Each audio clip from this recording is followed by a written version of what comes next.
Per tenere in piedi il sistema bisogna che si trovi il modo di decretare che le imprese possano utilizzare i test fai da te. I test fai da te sono certificati per sensibilità, per attendibilità dal Ministero della Salute italiano e da tutti gli enti a livello internazionale. Si faccia un decreto, si dia la possibilità alle imprese di comprarsi il pacco dei test nasali, se la vedono quei lavoratori, hanno un responsabile della sicurezza, faranno un registro, chi è che interessa di far entrare un positivo in azienda se lo becca? Dice, ah, sta buono, fate 7 giorni a casa e via, fra l'altro siamo pieni di asintomatici. L'appello al governo è diretto e mano a mano che ci si avvicina al D-Day del Green Pass obbligatorio nelle aziende assume il carattere dell'SOS. Il 15, se non si prende in mano questa situazione, sarà il caos, sarà la riedizione del caos. Prendere in mano la questione con un decreto e più ancora dell'estensione temporale dei tamponi a 72 ore è necessario, secondo Zaia, andare oltre perché i numeri parlano chiaro. La popolazione in età lavorativa non vaccinata dai 20 anni ai 69, in Veneto che non è vaccinata, risulta essere 590.000 persone.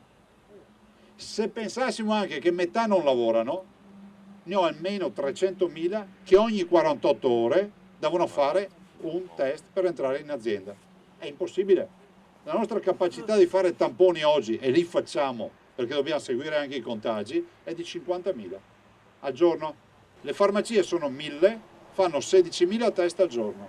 Noi ne facciamo 50.000, ma sono già dedicati agli screening delle scuole, di tutti quelli che si infettano e quindi abbiamo bisogno di ripercorrere il tracciamento dei contagi. Quindi capite che è come pensare di svuotare il mare con un secchio. Impossibile. Dunque, l'unica soluzione concreta, secondo il governatore, è quella dell'autosomministrazione. Se un diabetico si fa la glicemia, chiede la presenza del primario, chiede la presenza di un medico, c'è un test, lo fai e vedi com'è la tua glicemia. Sarà possibile che sul mercato ci sono i test nasali, è come mettersi il cotton fioc sulle narici, test nasale, non il rinofaringeo, quello che facevamo all'inizio, o il molecolare, nasale, addirittura adesso si fa anche il molecolare nasale. Soluzione che permetterebbe di evitare il caos e fare un passo in avanti.